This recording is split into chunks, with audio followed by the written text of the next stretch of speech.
Model Y learns a new trick. We have another CyberTruck tidbit from Elon. Elon gives us another glimpse at future FSD Beta functionality, and FSD Beta 9 shows incredible detection abilities. This is Tesla Tidbits episode number 661 for the week of July 18th, 2021.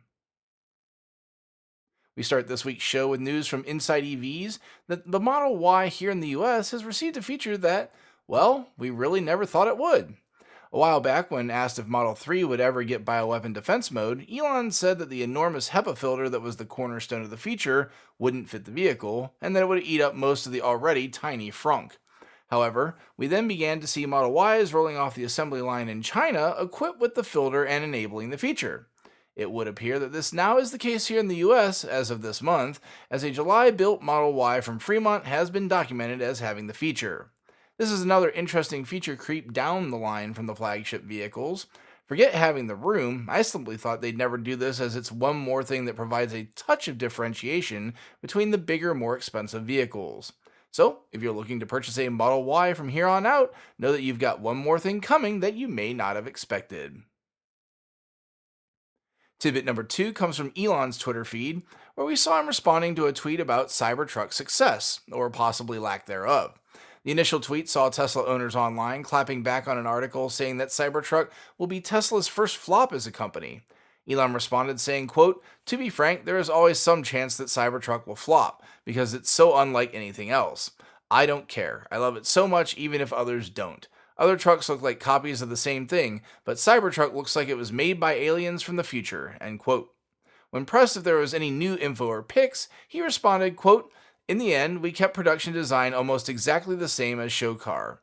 Just some small tweaks here and there to make it slightly better. No door handles. Car recognizes you and opens door. Having all four wheels steer is amazing for nimble handling and tight turns," end quote. While we'd heard about all-wheel steering previously, I don't know that we'd heard about there being absolutely no door handles before. The prototype sported Model S-style door handles that's extended out on approach. This will be interesting to see. I hope that the functionality is more of a pop open slightly situation than it is with the Model X, where the door opens fully. This is for two reasons. Firstly, Model X has been known to have issues with these doors when the mechanism has been in use a while. It's an immense amount of stress on a little piece in the door that is pushed out to open the door, and the piece or the assembly can fail. If you're just popping the door a bit, this isn't nearly as much of an issue. Secondly, again with Model X, it's that the door can pop open at an inopportune time as you approach, allowing it to be caught and removed by a passing vehicle if parked on a road. Another problem that only a slight pop would solve. The other bit of this that is interesting is, what about passengers? Looking forward to seeing how passenger doors work, or if they're simply somehow controlled by the driver.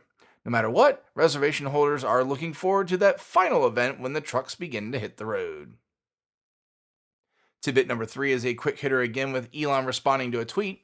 After last episode's production cutoff, Elon additionally added to the thread talking about what full self-driving Beta 9 was capable of, saying that the vehicles will eventually respond to emergency vehicles with lights and sirens. Kim Paquette responded on Twitter saying, quote, "Our cars can hear?" end quote. To which Elon responded saying, quote, "Not yet, but they will. It's needed for full self-driving," end quote. Honestly, not probably a huge revelation, but if you're like me, probably something you'd not thought of until now.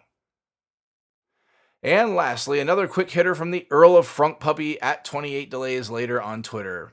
He posted a screenshot of the full self-driving 9 beta UI saying, quote, "I think FSD Beta sees the world just fine," end quote. And I'd have to say, I totally agree. The screen renders a boulevard beautifully along with its associated traffic lights, complete with all lanes, and counting here, it appears to be 24 vehicles, including his own as well. Boy, we've come a long way from my Model S 85D that barely can display 3 vehicles on screen in addition to mine. Just mind-blowing that A, it can render all that in real time, and B, that it is properly individually detecting all these vehicles and the street information. Cannot wait to see what the final rendition of the software that gets released to the public ends up looking like. That'll do it for this week's show. Thanks to all my patrons supporting the show at patreon.com/Tesla Tidbits. And as always, I have a special shout out to all the super patrons supporting the show at the $10 plus level.